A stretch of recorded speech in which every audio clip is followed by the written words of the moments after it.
नमस्कार, जय शिवराय. आज आपण सातारा जिल्ह्यातील जकातवाडी येथे आलो आहोत आणि त्या 7 तारखेला भव्य असं आदतचा महासंग्राम आपल्याला या मैदानावर पाहायला मिळणार आहे. आपल्यासोबत सर्व तरुण आयोजक आहेत. दादा नमस्कार. नमस्कार. काय नाव आपलं? प्रतीक दळवी. तर आता येत्या 7 तारखेला आपल्या जकातवाडी येथे भव्य असं आदतचं मैदान पार पडणार आहे. तर या मैदानाबद्दल काय सांगाल? कशा निमित्त मैदान आहे हे? ज्योतिर्लिंग व पाडेश्वर यात्रेनिमित्त मैदान आपण भरवलं आहे. कशा प्रकारचं मैदान आहे आपले? एक आदत एक बैल. बरं. तर आता मैदानाच्या फाटी किती आहेत आपल्या? एक 7 फाट्या केल्यात आपण. 750 फूट पल्ला भरतोय. काय 11 फूट रुंदी आहे फाटी.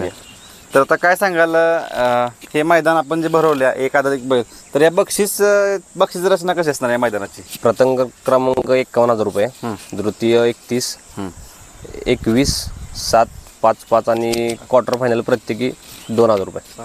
म्हणजे क्वार्टर फायनल पण आपण ठेवली. हा, क्वार्टर फायनल. आता ऑनलाईन नोंदणी संदर्भात जरा विचारतो की कसं चालू, कुठपर्यंत आली आपली नोंदणी? काय ऑनलाईन नोंदणी आता चालू आहे. 6 तारखेपर्यंत आपण ठेवली आहे ऑनलाईन नोंदणी.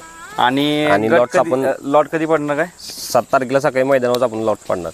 आपल्या मैदानावर यासाठी ठिकाण म्हणजे कसं आहे, कुठून यायला लागेल? काय पेट्रोल पंप बोगद्यातून सरळ खाली आलं की समोर तर पेट्रोल पंपाच्या बरोबर समोर आपलं मैदान आहे. बाहेरून येणाऱ्यांसाठी म्हणजे आता कुठे मैदान आहे नक्की ते एकदा सांगा. काय आपलं काय तालुका जिल्हा सातारा, जकातवाडी मैदान आपलं. तसं डबेवाडी हद्दीचं मैदान आहे आपलं. आणि बोगद्यातून सरळ आपला जकातवाडी बोगदा आपल्याला सगळ्यांना माहिती आहे. अजिंक्य तारखेला सज्जनगड रोडला. हा, सज्जनगड रोडपासून सज्जनगड रोडला सरळ आले खाली आपल्या समोर तर पेट्रोल पंपाच्या समोर. बरं. मैदानाची प्रवेश फी किती आहे आपल्या? मैदानाची 799 रुपये प्रवेश फी आहे. आपल्या मैदानात समालोचक म्हणून कोण असणार आहेत? समालोचक म्हणून श्रीमंत निकम जाम ते समालोचक आहेत. आणि झेंडापंच म्हणून झेंडापंच आपले प्रवीण फौजी अंगापूर.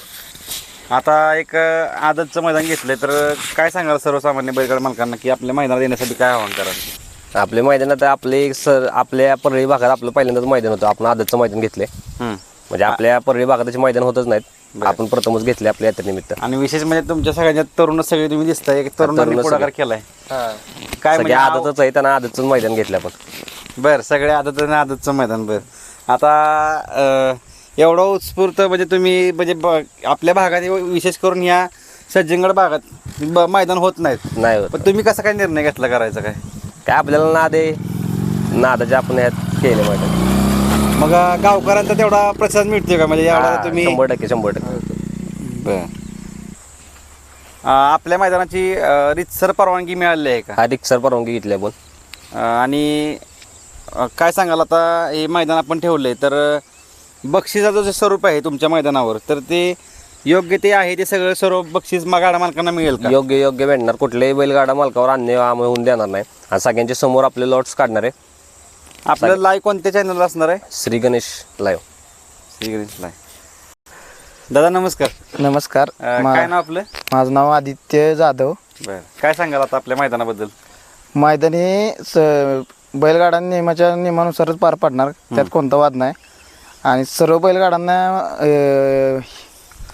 विनंती करतो की आमच्या मैदानाला येऊन मैदानाची शोभा वाढवावी. कोणत्याही बैल मालकावर अन्याय होणार नाही अजिबात. आणि सगळे निर्णय रिसर दिले जातील. आणि एक महत्वाचं म्हणजे आपलं हे मैदान अखिल भारतीय बैलगाडी संघटनेच्या नियमानुसार पार पडणार आहे. हो, नियमानुसारच पार पडणार. बरं. आणि आपल्या मैदानाला बॅरिकेड किती असणार आहे? बॅरिकेड इकडं निकाल रेषेच्या पुढे बॅरिकेड लागली जातील. म्हणजे लास्ट पासून डाव्या साईडला फुल.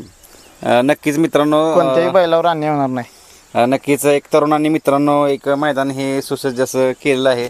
सर्वांनी या मैदानाचा आस्वाद घ्यावा ही सगळ्यांना विनंती असेल. आणि तुम्हाला पण सगळ्यांना धन्यवाद. ओके.